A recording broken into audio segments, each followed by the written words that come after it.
When I say world's tallest statue, what do you think of? Statue of Liberty? Christ the Redeemer in Brazil? That Merlion in Singapore? Well, if you thought those things, you'd be wrong. Oh, so wrong.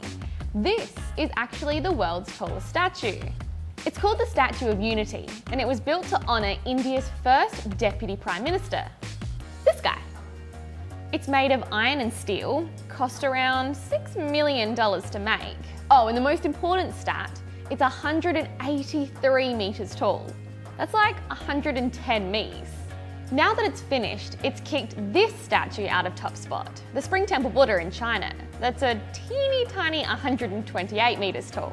Oh, and if you're interested, the Statue of Liberty is only 46 metres tall. Cute little statue.